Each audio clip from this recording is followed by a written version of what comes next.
भगवान की जय, शंकर भगवान की जय, कार्तिक भगवान की जय, पार्वती माता की जय। 10वां अध्याय प्रणव एवं पंचाक्षर मंत्र की महत्ता। ब्रह्मा और विष्णु ने पूछा, प्रभु षष्ठी आदि 5 कृत्यों के लक्षण क्या हैं? ये हम दोनों को बतलाइए। भगवान शिव बोले, मेरे कर्तव्यों को समझना अत्यंत गहन है, तथापि मैं कृपा पूर्वक तुम्हें बता रहा हूँ।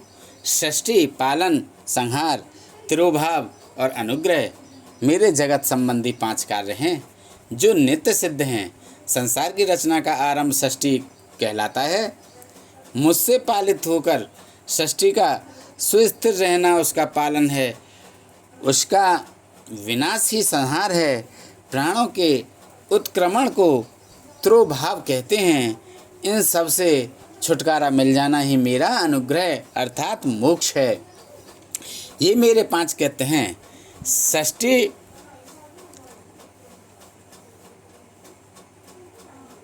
षष्ठी आदि 4 कृत्य संसार का विस्तार करने वाले हैं। 5वां कृत्य मोक्ष का है।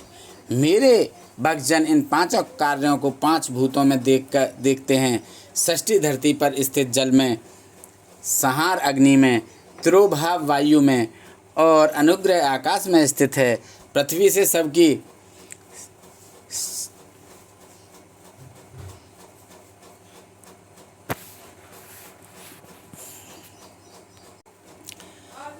सबकी षष्ठी होती है। जल से वृद्धि होती है, आग सबको जला देती है, वायु एक स्थान से दूसरे स्थान पर ले जाती है और आकाश सबको अनुग्रहित करता है। इन 5 कृत्यों का भार वहन करने के लिए ही मेरे 5 मुख हैं। 4 दिशाओं में 4 मुख और इनके बीच में 5वां मुख है। पुत्रों, तुम दोनों ने मुझे तपस्या से प्रसन्न कर षष्ठी और पालन 2 कार्य प्राप्त किए हैं। इसी प्रकार मेरी विभूति स्वरूप रुद्र और महेश्वर ने संहार और तिरोभाव कार्य मुझसे प्राप्त किए हैं, परंतु मोक्ष में स्वयं प्रदान करता हूँ। मैंने पूर्व काल में अपने स्वरूप भूत मंत्र का उपदेश किया है, जो ओंकार रूप में प्रसिद्ध है। यह मंगलकारी मंत्र है। सर्वथा मेरे मुख से ओंकार ओम प्रकट हुआ, जो मेरे स्वरूप का बोध कराता है। इसका स्मरण निरंतर करने से मेरा ही सदा स्मरण होता है। मेरे उत्तरवर्ती मुख से आकार का, पश्चिम मुख से उकार का, दक्षिण मुख से मकार का, पूर्ववर्ती मुख से बिंदु का तथा मध्यवर्ती मुख से नाद का प्रकटीकरण हुआ है।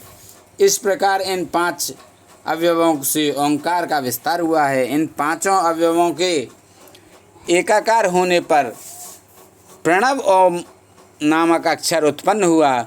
जगत में उत्पन्न सभी स्त्री पुरुष इस प्रणव मंत्र में व्याप्त हैं। यह मंत्र शिव शक्ति दोनों का बोधक है। इसी से पंचाक्षर मंत्र ओम नमः शिवाय की उत्पत्ति हुई है।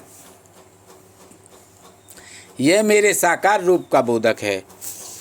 इस पंचाक्षर मंत्र से मात्र का वर्ण प्रकट हुए हैं, जो 5 भेद वाले हैं। इसी से शिरो मंत्र सहित त्रिपदा गायत्री का प्राकट्य हुआ है। इस गायत्री से संपूर्ण वेद प्रकट हुए और इन वेदों से करोड़ों मंत्र निकले हैं। उन मंत्रों से विभिन्न कार्यों को सिद्धि होती है।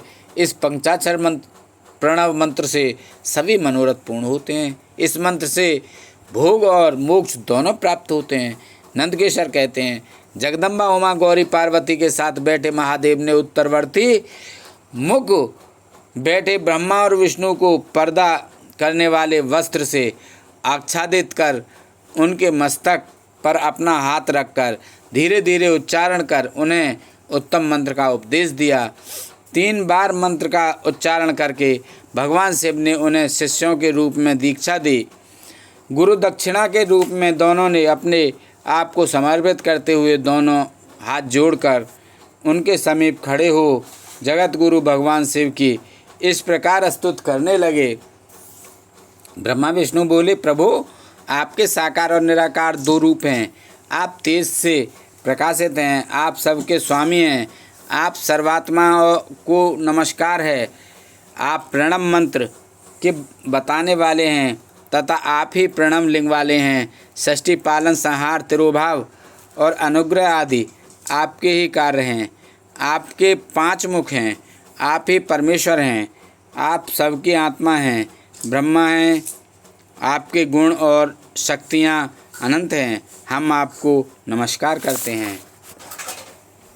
इन पंक्तियों से स्तुति करते हुए गुरु महेश्वर को प्रसन्न कर ब्रह्मा और विष्णु ने उनके चरणों में प्रणाम किया। महेश्वर बोले, आर्द्रा नक्षत्र में चतुर्दशी को यदि इस प्रणव मंत्र का जप किया जाए तो यह अक्षय फल देने वाला है। सूर्य की संक्रांति में महा आर्द्रा नक्षत्र में एक बार किया प्रणव जप करोड़ों गुना जप का फल देता है। मृगशिरा नक्षत्र का अंतिम भाग तथा पुनर्वसु का शुरू का भाग पूजा, होम तथा तर्पण के लिए सदा आर्द्रा के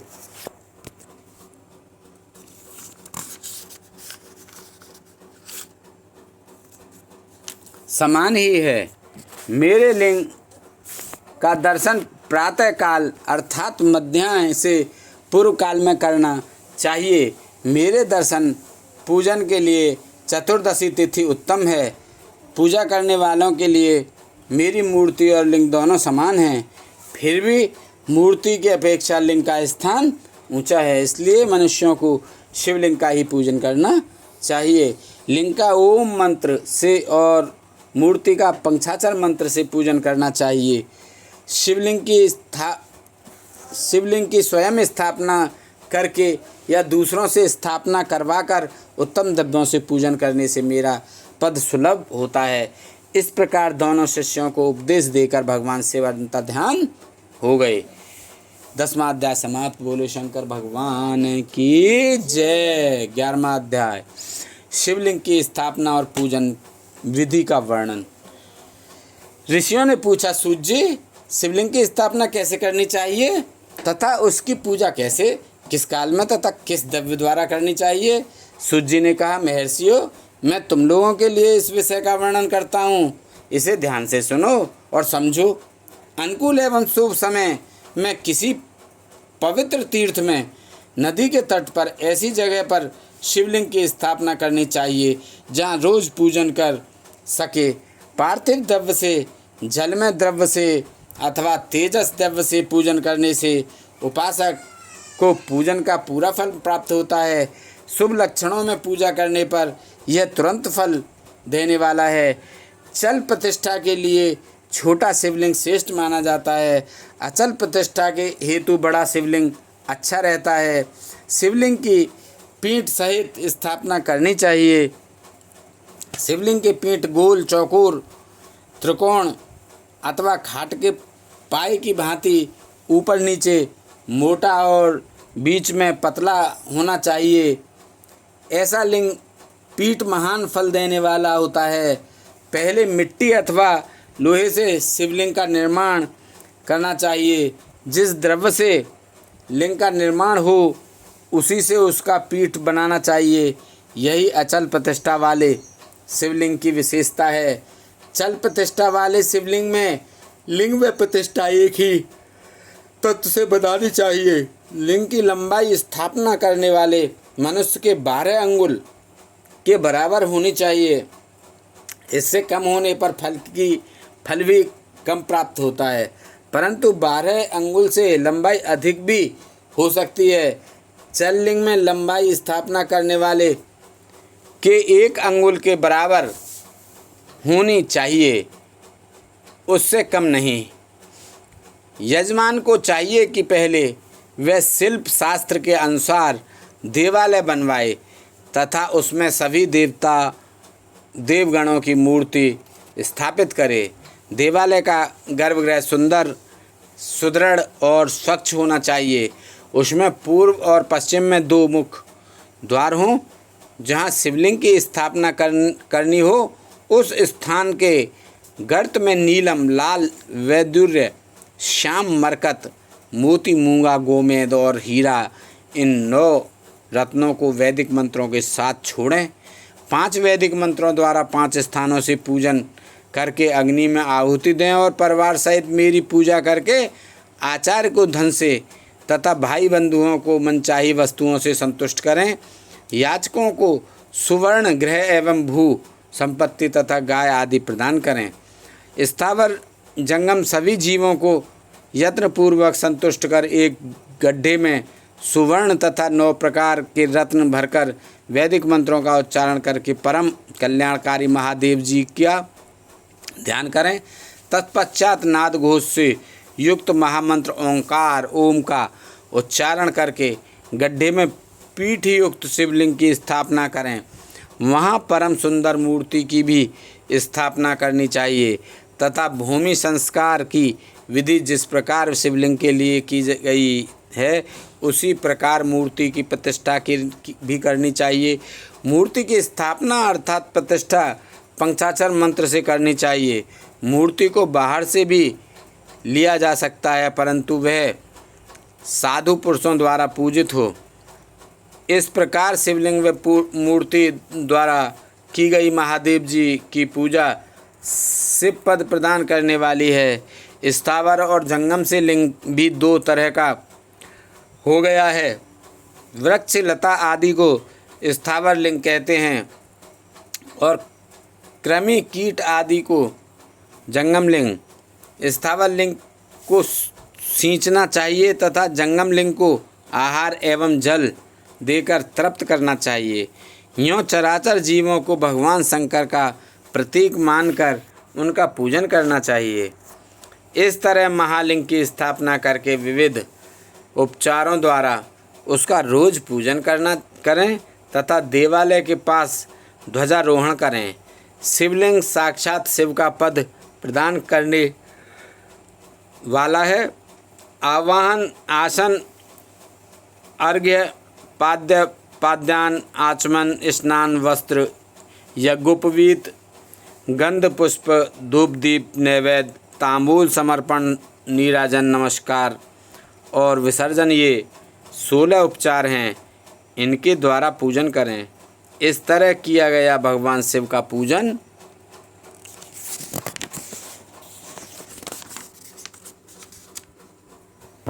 शिव पद की प्राप्ति कराने वाला है। सभी शिवलिंगों की स्थापना के उपरांत चाहे वे मनुष्य द्वारा स्थापित ऋषियों या देवताओं द्वारा अथवा अपने आप प्रकट हुए हों, सभी का उपर्युक्त विधि से पूजन करना चाहिए, तभी फल प्राप्त होता है। उसकी परिक्रमा और नमस्कार करने से शिव पद की प्राप्ति होती है। शिवलिंग का नियम पूर्वक दर्शन भी कल्याणकारी होता है। मिट्टी आटा गाय के गोबर फूल कन्नेर पुष्प फल गुड़ मक्खन भस्म अथवा अन्न से शिवलिंग बनाकर प्रतिदिन पूजन करें तथा प्रतिदिन 10,000 प्रणव मंत्रों का जाप करें अथवा दोनों संध्याओं के समय 1 सहस्त्र प्रणव मंत्रों का जाप करें। इससे भी शिव पद की प्राप्ति होती है। जप काल में प्रणव मंत्र का उच्चारण मन की शुद्धि करता है। नाद और बिंदु से युक्त ओंकार को कुछ विद्वान समान प्रणव कहते हैं। प्रतिदिन 10,000 पंचाक्षर मंत्र का जाप अथवा दोनों संध्याओं को 1 सहस्त्र मंत्र का जाप शिव पद की प्राप्ति कराने वाला है। सभी ब्राह्मणों के लिए प्रणव से युक्त पंचाक्षर मंत्र अति फलदायक है। कलश से किया स्नान, मंत्र की दीक्षा, मातृकाओं का न्यास, सत्य से पवित्र अंतःकरण, ब्राह्मण तथा ज्ञानी गुरु सभी को उत्तम माना गया है। पंचाक्षर मंत्र का 5 करोड़ जाप करने से मनुष्य भगवान शिव के समान हो जाता है। 1, 2, 3 अथवा 4 करोड़ जाप करके मनुष्य क्रमशः ब्रह्मा विष्णु रुद्र और तथा महेश्वर का पद प्राप्त कर लेता है। यदि 1000 दिनों तक प्रतिदिन 1 सहस्त्र जाप पंचाक्षर मंत्रों का किया जाए और प्रतिदिन ब्राह्मणों को भोजन कराया जाए तो इससे अभीष्ट कार्य की सिद्धि होती है। ब्राह्मण को प्रतिदिन प्रातःकाल 1008 बार गायत्री मंत्र का जाप करना चाहिए क्योंकि गायत्री मंत्र शिव पद की प्राप्ति कराता है। वेद मंत्रों और वैदिक सूक्तियों का भी नियम से जाप करें। अन्य मंत्रों में जितने अक्षर हैं उनके उतने लाख जाप करें। इस प्रकार यथाशक्ति जाप करने वाला मनुष्य मोक्ष प्राप्त करता है। अपनी पसंद से कोई एक मंत्र अपनाकर प्रतिदिन उसका जाप करें अथवा ओम का नित्य एक सहस्त्र जाप करें। ऐसा करने से संपूर्ण मनोरथों की सिद्धि होती है। जो मनुष्य भगवान शिव के लिए फुलवाड़ी या बगीचे लगाता है तथा शिव मंदिर में झाड़ने बुहारने का सेवा कार्य करता है, ऐसे शिव भक्तों को पुण्य कर्म की प्राप्ति होती है। अतः अंत समय में भगवान शिव उसे मोक्ष प्रदान करते हैं। काशी में निवास करने से भी योग और मोक्ष की प्राप्ति होती है। इसलिए आमरण भगवान शिव के क्षेत्र में निवास करना चाहिए। उस क्षेत्र में स्थित बावड़ी, तालाब, कुआं और पोखर को शिवलिंग समझकर वहाँ स्नान, दान और जाप करके मनुष्य भगवान शिव को प्राप्त कर लेता है। जो मनुष्य शिव के क्षेत्र में अपने किसी मृत संबंधी का दशा, मासिक श्राद्ध अथवा वार्षिक श्राद्ध करता है अथवा अपने पितरों को पिंड देता है, वह तत्काल सभी पापों से मुक्त हो जाता है और अंत में शिवप्रद प्राप्त करता है। लोक में अपने वर्ण के अनुसार आचरण करने व सदाचार का पालन करने से शिव पद की प्राप्ति होती है। निष्काम भाव से किया गया कार्य अभिष्ट फल देने वाला एवं शिव पद प्राप्त करने वाला होता है। दिन के अतः मध्याह्न और सायं 3 विभाग होते हैं। इनमें सभी को एक एक प्रकार के कर्म का प्रतिपादन करना चाहिए। प्रातःकाल रोजाना दैनिक शास्त्र कर्म, मध्याह्न सकाम कर्म तथा सायंकाल शांति कर्म के लिए पूजन करना चाहिए। इसी प्रकार रात्रि में 4 पहर होते हैं। उनमें से बीच के 2 पहर निशीथ काल कहलाते हैं। इसी काल में पूजा करनी चाहिए क्योंकि यह पूजा अभिष्ट फल देने वाली है। कलयुग में कर्म द्वारा ही फल की सिद्धि होगी। इस प्रकार विधि पूर्वक और समयानुसार भगवान शिव का पूजन करने वाले मनुष्यों को अपने कर्मों का पूरा फल मिलता है। ऋषियों ने कहा, सूर्य ऐसे पुण्य क्षेत्र कौन कौन से हैं जिनका आश्रय लेकर सभी स्त्री पुरुष शिव पद को प्राप्त कर सकें? कृपया कर हमें बतलाइए। बोलो शंकर भगवान की जय, बोलो पार्वती माता की जय, गणेश भगवान की, कार्तिक भगवान की जय। 10वां अध्याय समाप्त। बोलो भगवान शंकर की जय। हर हर महादेव शंभू।